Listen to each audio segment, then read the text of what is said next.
जानते हैं आप? वक्त का सुपर पावर, जिसके पास पेट्रोल मिसाइल की कोई कमी नहीं, जो पूरी दुनिया में दादागिरी करने में मशहूर है। अमेरिका से लेकर यूरोप और न जाने कितने ममालिक एक साथ खड़े हैं। क्या कभी आप ये नहीं सोचते, हमारी आंखें तो बहती हैं, दर्द तो होता है, तकलीफ तो होती है, लेकिन प्राउड फील भी होता है कि इतने सारे कुत्ते अगर भौंक रहे हैं तो एक छोटे से इलाके के लिए महीने भर 40 दिन से जंग करके तबाह कर डाला, बम बारूद से पूरे शहर को राख कर डाला। लेकिन मेरे अजीजों, मेरी इस गुफ्तगू को याद रखना, चंद दिन आएंगे फिर देखना आप उन्हीं गज्जा के बच्चों के हाथों में परचम इस्लाम लहराता हुआ देखेंगे, और उन जालिमों के आंखों से आंखें मिलाकर बात करने वाले जवानों को पूरी दुनिया आलोचना कर रही है, तनकीद कर रही है, ये बच्चों के कातिल हैं। एक नुक्ते की बात अर्ज कर रहा हूं, हॉस्पिटल पर बम गिरा देते हैं। आपको पता है फिलिस्तीन में अभी तकरीबन 8000 बच्चे मारे गए, जिनकी उम्र 6 महीने, साल भर, 2 साल, 4 साल, 5 साल। बच्चों को कोई भी निजाम से ताल्लुक रखने वाला हो रहम की नजर से देखता, किसी भी धर्म वाला हो, लेकिन ये जालिम क्यों बच्चों को मार रहे हैं पता है? वजह सिर्फ ये है, वो खौफ सता रहा है जो इकबाल ने 100 साल पहले कहा था, सुना है कुदसियों से मैंने कि वो शेर फिर होशियार होगा। इकबाल ने कहा था, सुना है कुदसियों से मैंने कि वो शेर फिर होशियार होगा। कौन सा शेर? निकल करके सहरा से जिसने उलट दिया था तख्ते रोमा को। क्या बात है, वाह वाह वाह। वो शेर फिर होशियार होगा। ये इजराइली वही काम कर रहे हैं जो इनके बाप दादा फिरौनी ताकत किया करते थे। फिरौन को नुजूमियों ने बताया था कि एक बच्चा पैदा होगा जो तेरी सल्तनत को हिलाक कर देगा, और इस खौफ से उसने 1 साल के अंदर 12,000 बच्चों को कत्ल कर डाला था।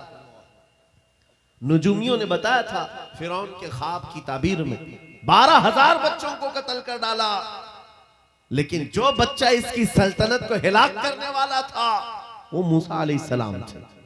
पैदा भी हुए हैं और फिरौन के घर में ही अल्लाह ने उनको पाला।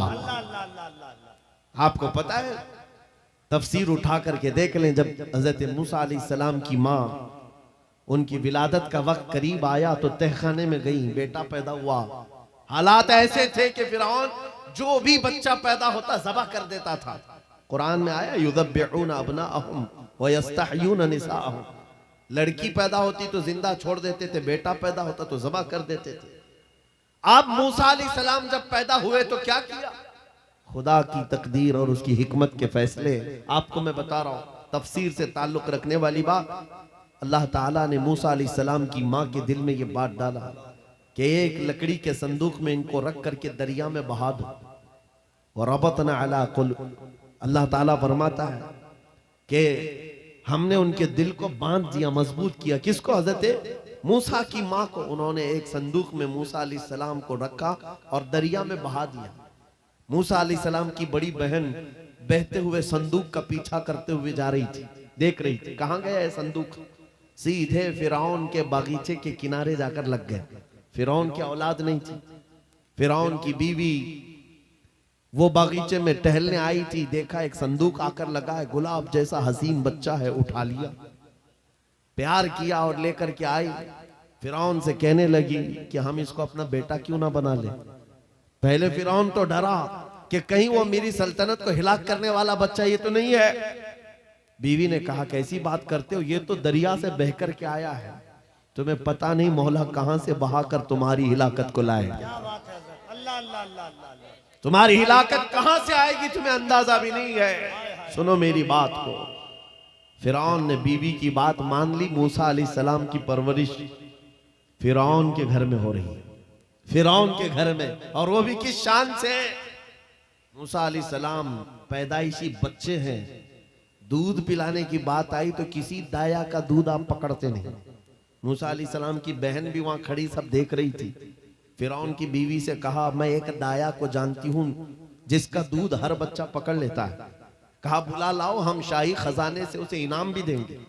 वो गई और अपनी माँ को ले आई, अपनी माँ को ले आई। मूसा अलैहिस्सलाम अपनी माँ के गोद में गए, जैसे ही सीने से लगाया दूध पीने लग गए। बादशाहत में खुशी, और मूसा अलैहिस्सलाम की माँ को इनाम और इकराम भी दिया गया। हर बच्चे की परवरिश के लिए मूसा अलैहिस्सलाम की माँ को फिरौन के घर में रखा गया। तुम्हें पता है रब तबारक व तआला की हिकमत के फैसले, वमकरू वमकरल्लाह वल्लाहु खैरुल माकिरीन। मेरा रब फरमाता है काफिर मंसूबा बनाते हैं और अल्लाह खुफिया तदबीर करता है, और रब की खुफिया तदबीर गालिब आती है।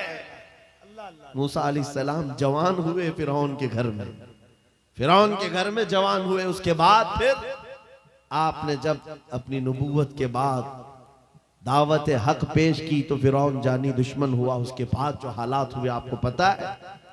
फिरौन मूसा अलैहिस्सलाम को मारने के लिए पूरी फौज लेकर पीछे निकला। मूसा अलैहिस्सलाम समंदर में चल करके आगे गए, रास्ते आपके लिए खुल गए। फिरौन भी उसी रास्ते पर आया। अल्लाह फरमाता है कि हमने समंदरों को मिला दिया, गर्क कर दिया फिरौन को। एक छोटी सी तारीख में आपको बता रहा हूं, 12,000 बच्चों का कत्ल किया इस डर से कि मुझे हिलाक करने वाला बच्चा ना पैदा हो। लेकिन जो बच्चा तेरी सल्तनत को हिलाक करने वाला था वो तेरी नाक के नीचे परवरिश पा रहा था। आज इन जालिमों ने गद्दा के हजारों बच्चों को सिर्फ इसलिए मारा है कि ये बड़े होकर के मुजाहिद ना बन जाए, ये बड़े होकर के हमें आंख दिखाने वाले ना बन जाए। और बाज़ाब्ता स्टेटमेंट में ये कहते भी हैं इन बच्चों को कत्ल करने से हमें कोई खौफ नहीं, कोई आपत्ति नहीं है, कोई तकलीफ नहीं है, इसलिए कि बड़े होकर के ये हमें आंख दिखाने वाले बनेंगे। ये डर तुम्हारा बता रहा है। कई हजार बच्चों को भी तुम कत्ल कर लो, लेकिन तुम अल्लाह की उस हिकमत से गाफिल हो। जालिमो, वो अनकरीब पैदा होगा जिसको दुनिया सलाहुद्दीन कहती है, वो अनकरीब होगा। मेरे अजीजों, आज के नौजवानों से मैं ये कहता हूं, तुम्हारे दौर में भी ये डरा सहमा हुआ जो माहौल है लोग बनाने की कोशिश कर रहे हैं, अभी देखना और हालात खराब किए जाएंगे। हमारी हुकूमत आएगी तो मस्जिदों को तोड़ डालेंगे, मदरसों को तोड़ डालेंगे। इन जालिमों को लगता है तुम्हारे सारे बिल्डोजर में ही ताकत है। सिर्फ ताकत इसी का नाम है। राज मिल जाए, तख्त मिल जाए, उस वक्त कुछ लोगों के ऊपर जुल्म करना आसान है। जिस तरह चंगेज ने भी किया, हलाकू ने भी किया, बड़े बड़े जालिमों ने किया है, और उनका हशर भी तुम्हें मालूम होना चाहिए। इंशाअल्लाह वो वक्त आएगा जब खसो खाशात की तरह तुम बहा दिए जाओगे, अखबारों में तुम्हारा नाम तक ना होगा। और अगर कुछ बाकी रहेगा तो क्या रहेगा? न घबराओ मुसलमानों, अभी खुदा की शान बाकी है, अभी इस्लाम जिंदा है, कुरान बाकी है। ये जालिम काफिर क्या समझते हैं जो रोज हमसे उलझते हैं? अरे अभी करबला का आखिरी मैदान बाकी है। नारे तकबीर, नारे रिसालत, मुहाफिज़े नामूसे रिसालत, मसलके आला हजरत। नौजवानों, इस यकीन के साथ और ईमान के साथ अपनी जिंदगी को आगे बढ़ाओ। खुदारा मैं तुमसे कहता हूं, अगले दिनों के बाद जब तुम्हारे इम्तिहान का वक्त आएगा, हर उस्ताद अपने बच्चे को इम्तिहान की तैयारी करा रहा होता है। बेटा सवालात ऐसे आएंगे, टाइम इतना होगा, स्क्वाड भी होंगे, चेक करने वाले एग्जाम हॉल में बार बार आएंगे, तुम्हें देखेंगे। उस वक्त तुम खौफ से अपने हाथ में कपकपी नहीं पैदा करना, दिल को जमाना और अपना इम्तिहान मुकम्मल करना। यह हर उस्ताद अपने बच्चों को तरकीन करता रहता है। अज़ीज़ान गिरामी वक़ार, इस मिंबर नूर से मैं आपको इस बात की तलकीन करके जाता हूं, इम्तिहान की घड़ी अनकरीब आने वाली है आपके साथ भी। और जो इम्तिहान तुम्हारा होगा वो इस्तिकामत का इम्तिहान होगा, तुम्हारे ईमान पर जमे रहने का, तुम्हारे डटे रहने का इम्तिहान होगा।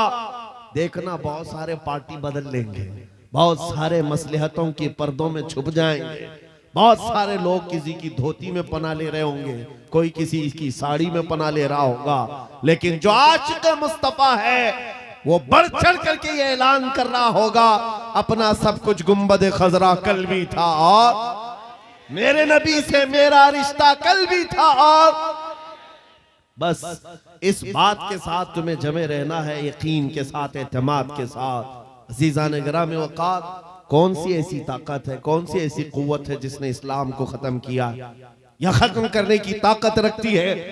अल्लाह करीम जल्ल शानुहु खुद कुरान पाक में फरमाता है, युरीदूना लियुत्फिउ नूरल्लाहि बिअफ़वाहिहिम व यअबल्लाहु इल्ला अन युतिम्मा नूरह।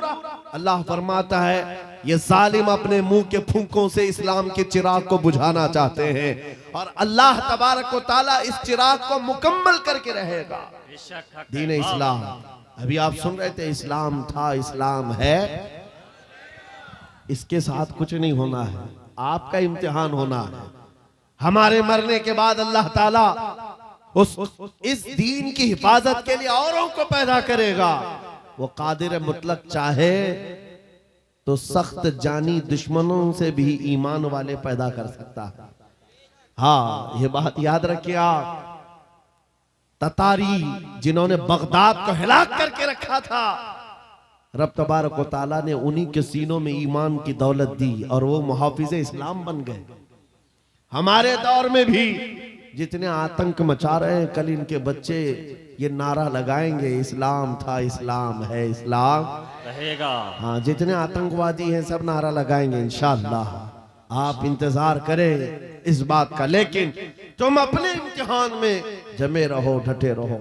अगर तुमने नबी पाक सल्लल्लाहु अलैहि वसल्लम के इस दीन के साथ, इस शरीयत के साथ नाइंसाफी की तो कल मेरे आका को क्या जवाब दोगे? कल मैदान क़यामत में तुम्हें खड़े होना है, हुजूर पाक सल्लल्लाहु तआला अलैहि वसल्लम की बारगाह में जवाब देना है।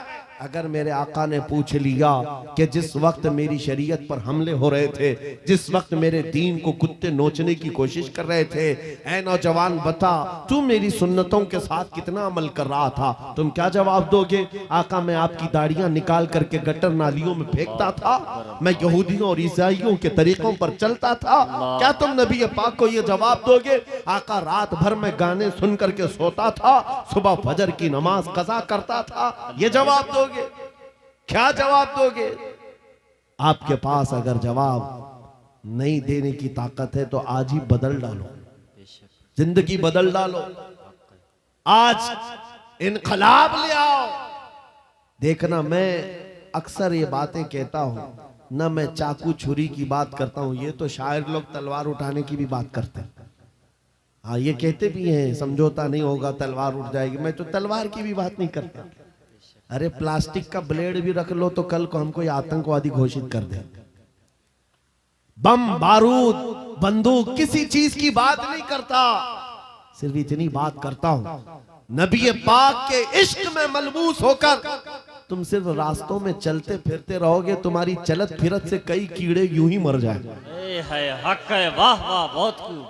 हुजूर पाक की सुन्नतों में वो दम है, वो असर है, तुम्हारी चलत फिरत से कई कीड़े फना हो जाए। बात सिर्फ इतनी है, दीवार क्या गिरी मेरे खस्ता मकान की, लोगों ने आने जाने का रास्ता बना लिया।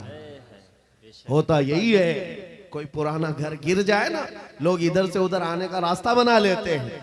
आज हमारी जमात के अंदर इंतशार हुआ, नौजवानों में आवारगी आ गई तो हर कुत्ता हमको ही टारगेट करने लग गया, हर कुत्ता हमें ही भौंकने लग गया। मेरे अजीजों, शिद्दत से आज उस सलाहुद्दीन अय्यूबी की बात याद आती है। क्या आपको पता है, उनका दौर ऐसा है कि यहूदी माएँ, ईसाई माएँ अपने बच्चों को थपकियां देकर सुलाती थी, कहती बेटा सो जा नहीं तो सलाहुद्दीन आ जाएगा। हालांकि जुल्म से कोई तख्त नहीं बिछाया था, सुन्नते मुस्तफा का रौब ऐसा कायम था, हुजूर के इश्क का रौब कायम था, जिसकी वजह से पूरी दुनिया में उनकी तूती बोलती थी।